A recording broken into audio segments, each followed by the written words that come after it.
Hello student, आप लोग कैसे हैं? चैनल में आपका स्वागत है। आज हम लोग डायमेंशन एनालिसिस का अगला टॉपिक यूज ऑफ डायमेंशन पढ़ेंगे। इसके पहले वाली क्लास में आप डायमेंशन बीमा निकालना सीखे थे। किसी भी यूनिट को भी कोई भी दे दिया जाता था तो कैसे निकाला जाता था, ये सिखाया गया था। अब उसका हम यूज पढ़ेंगे। यूज में पहला लेते हैं कन्वर्जन। एक सिस्टम से दूसरे सिस्टम में हम यूनिट को कन्वर्ट करेंगे।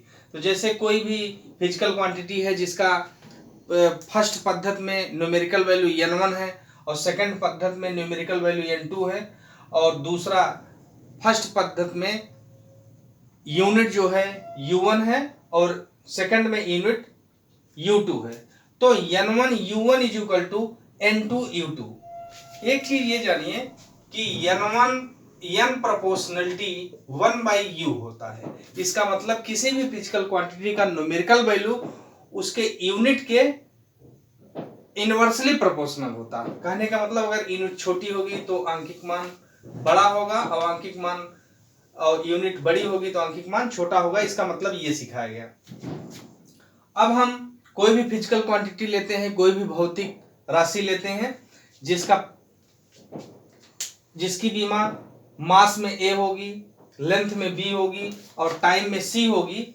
तो फर्स्ट सिस्टम में उसका डायमेंशन फार्मूला होता है n1 is equal to m1a l1b t1c। ये प्रथम पद्धत फर्स्ट सिस्टम में लिए। सेकंड सिस्टम में होगा n2 u2, अर्थात n2 m2a l2b और t2c लेते हैं। अब फर्स्ट इक्वेशन है n1 u1 n2 u2। इसमें इसको रख के देखते हैं। n1 is equal to m1a n1 into m1a l1b t1c is equal to n2 u2 m2a l2b t2c। अब इसको कैलकुलेट करके n2 is equal to n1 m1 की पावर a l1 की पावर b t1 की power c by m2 की power a l2 की power b और t2 की पावर c। अब इसको सेपरेट कर लेते हैं। n2 is equal to n1 m1 upon m2 की power a l1 upon l2 की पावर b और t1 अपान t2 की पावर c।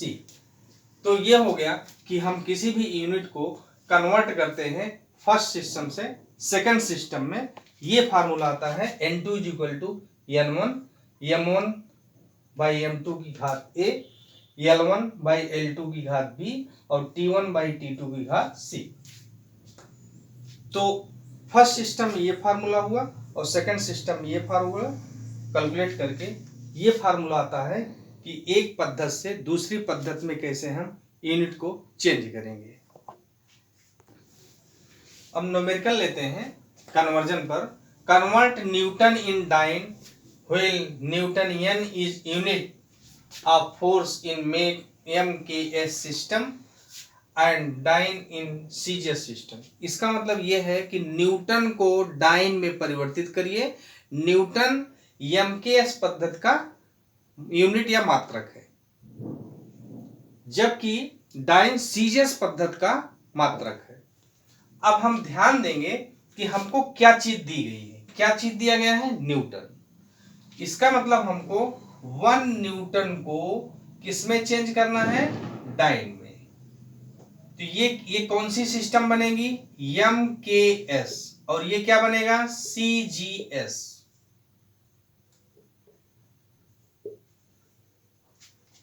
तो इसका न्यूटन मतलब फोर्स। फोर्स का हम डायमेंशन फार्मूला लिखेंगे F is equal to MLT-2। क्यों? क्योंकि F का अगर निकालना है तो हमको M इंटू A सोचना पड़ेगा और F is equal to MA मतलब त्वरण LT-2 और M का क्या हो जाएगा? Capital M। तो इसे हम लिख देंगे MLT-2।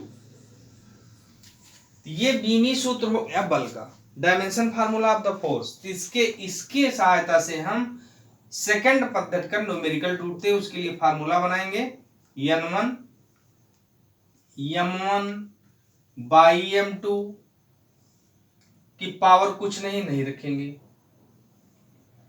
L1 बाई L2 की कोई पावर नहीं लिखेंगे, T1 बाई T2 की कोई पावर -2 है, लिख दिए।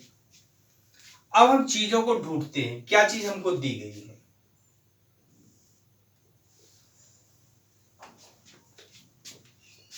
M1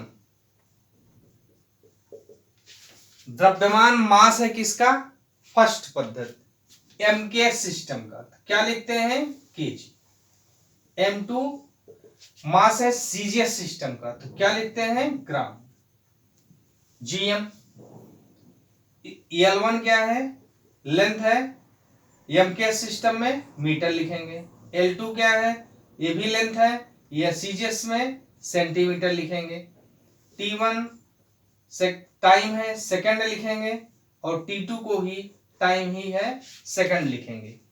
अब जो और N1 का मान क्या दिया गया है 1, तो इन मानों को इस इक्वेशन में रखेंगे, तो N2 is equal to N1, N1 का मान क्या रखेंगे 1, क्योंकि 1 न्यूटन को डाइन में बदलना है, इसलिए 1 मिल गया। M1 क्या है केजी, यहां से लिख देंगे केजी। M2 क्या है ग्राम,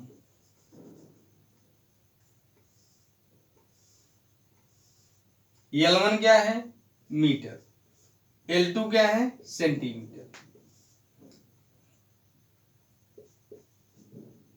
T1 क्या है सेकंड, और T2 भी क्या है सेकंड। तो ये तो समाप्त हो जाएगा, सेम क्वांटिटी है। अब इसमें क्या करते हैं, या तो हम ग्राम को केजी बना ले या केजी को ग्राम बना ले। क्यों, क्योंकि हमें न्यूमेरिकल वैल्यू ढूंढना है, तो यूनिट समाप्त करनी है। अब इसको क्या करते हैं, मीटर को सेंटीमीटर चेंज कर दें या सेंटीमीटर को मीटर बना दें। तो N2 is equal two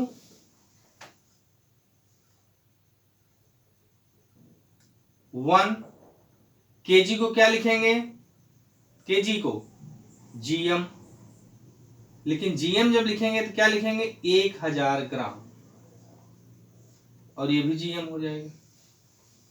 centimetre को क्या लिख देंगे 100 सेंटीमीटर, और 22 सेंटीमीटर, और सेकंड समाप्त हो गया।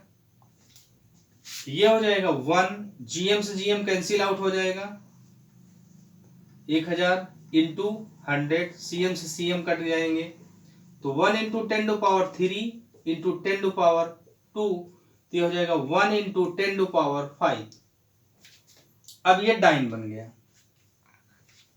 तो ये चेंज हो गया, 1 न्यूटन इज इक्वल टू 10 की घात 5 डाइन। ऐसे जब न्यूमेरिकल मिलते हैं तो सबसे पहले हम क्या पता करते हैं, क्या चीज दिया गया है। तो हमको कौन सी भौतिक राशि दी गई है, फोर्स, बल। कैसे पता पाए आप, न्यूटन से, इसमें दिया भी है फोर्स, तो न्यूटन बल का मात्रक है MKS सिस्टम में, और डाइन बल का मात्रक है CGS सिस्टम में। इसलिए न्यूमेरिकल में दिया गया है कि हमको 1 डाइन, 1 न्यूटन को डाइन में बदलिए। तो जो भी भौतिक राशि दी जाएगी, फिजिकल क्वांटिटी दी जाएगी, उसका हम डायमेंशन फार्मूला लिखेंगे, बीमी सूत्र लिखेंगे, इसकी सहायता से N2 लिखेंगे। देखिए N1 M1 बाई M2 कोई घात नहीं लगाएंगे, L1 बाई L2 की कोई घात नहीं है, T1 बाई T2 की घात -2 है। अब ये पता करते हैं हमको क्या चीज दी गई है, तो 1 न्यूटन दिया गया है, तो फर्स्ट पद्धति का आंकिक मान हमको दिया गया है, तो N1 हो जाएगा।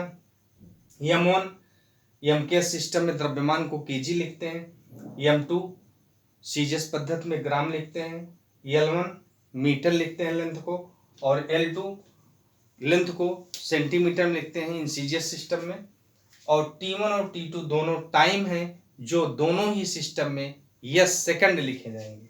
अब इन मानों को इसमें रख देते हैं। देखिए M1 का मान केजी है तो रख दिए, M2 का मान GM है रख दिए, L1 का मान मीटर है, L2 का मान सेंटीमीटर है, T1 का मान यस है, T2 का मान यस है।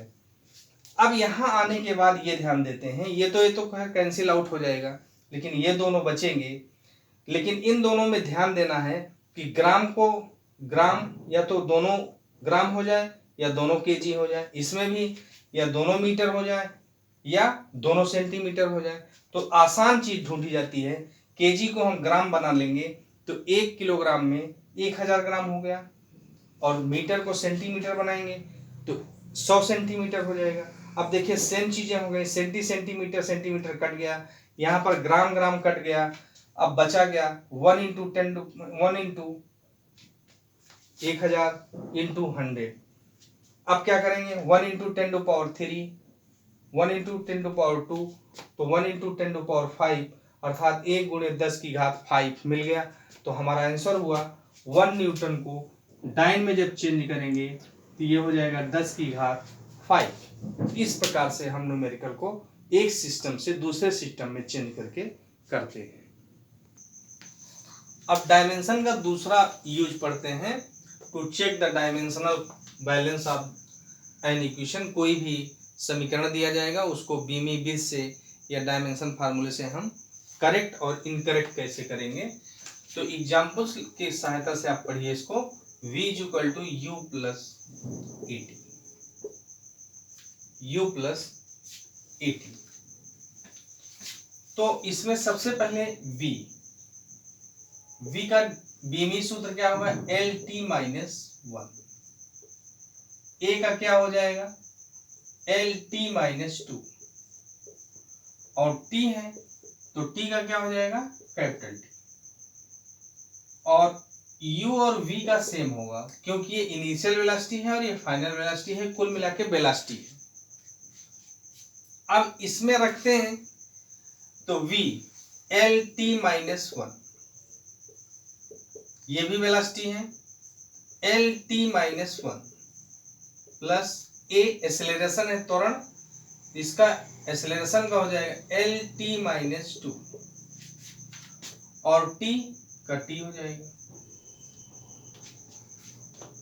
अब L T minus 1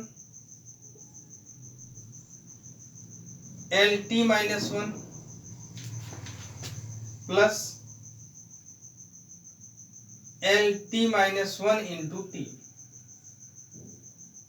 L T minus 2 into T, L T minus 1,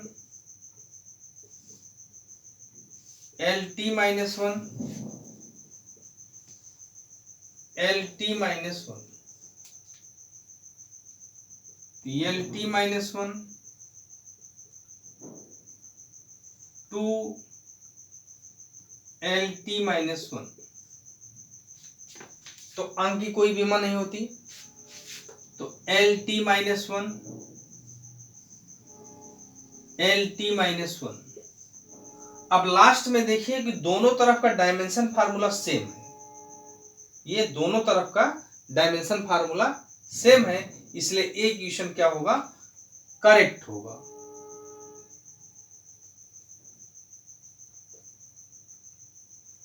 ये इक्वेशन करेक्ट क्यों हुआ, क्योंकि दोनों तरफ एल एच और आर एस बराबर है। तो जो भी इक्वेशन हमको दिया जाएगा उनके सबसे पहले हम बीमी सूत्र लिखेंगे, डायमेंशन फार्मूला लिखेंगे। जैसे वेलोसिटी का डायमेंशन फार्मूला होगा एल टी माइनस 1, एक्सेलरेशन त्वरण का डायमेंशन फार्मूला होगा एल टी माइनस 2, और टी का फार्मूला होगा कैपिटल टी। अब इन सब के मान इसमें रख देते हैं। v equal to U plus T, examples लेके समझाया जा रहा है। तो वेलोसिटी का वेग का लिखेंगे एल टी माइनस 1, ये इनिशियल वेलोसिटी है, प्रारंभिक वेग एल टी माइनस 2, ये त्वरण है, एक्सेलरेशन है एल टी माइनस 2, और टी का टी लिख दिए। अब L T minus 1, L T minus 1। अब यहाँ पर ध्यान देना है कि इसकी घात 1 है, इसकी घात माइनस 2 है, इसलिए माइनस 1 हो जाएगा, इसलिए L T minus 1, L T minus 1, L T minus 1। इसलिए इस इक्वेशन से आपको एक चीज लगी होगी कि ये सारी चीजें आपस में सेम है, अर्थात v बराबर u और u बराबर 80, क्योंकि सबके डायमेंशन फार्मूला सेम है और लास्ट में कैलकुलेट करके ये ध्यान दिया गया LT माइनस 1 बराबर LT माइनस 1, इसलिए ये दिया गया इक्वेशन करेक्ट है, सही है, क्योंकि दोनों तरफ का बीमी सूत्र समान है और किसी भी अंक का बीमी डायमेंशन फार्मूला नहीं पाया जाता, इसलिए ये करेक्ट हो गया। अब दूसरा इक्वेशन लेते हैं, S is equal to UT plus 1/2 AT। अब इसको चेक करते हैं कि ये करेक्ट है या इनकरेक्ट है। तो करेंगे क्या, S दूरी है, डिस्टेंस है, इसका बीमी सूत्र होगा L, U वेग है इसलिए LT माइनस 1 और T का टाइम है T। बस अब इन मानों को यहां रख देंगे, तो S के स्थान पे क्या रखेंगे L, क्योंकि इसका बीमी सूत्र क्या है L, U क्या है वेग है तो LT माइनस 1 और T है तो T लिख देंगे प्लस 1/2 A का क्या हो जाएगा LT माइनस 2, ये क्या हो जाएगा LT minus 2 into T।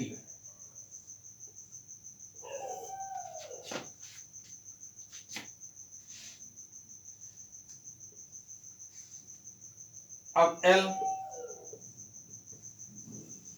LT minus 1 और ये T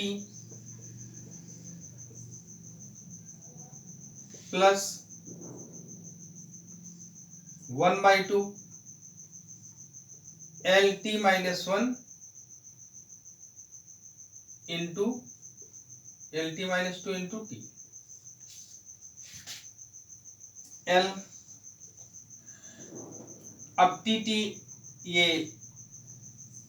LT की पावर 0 हो जाएगा प्लस 1/2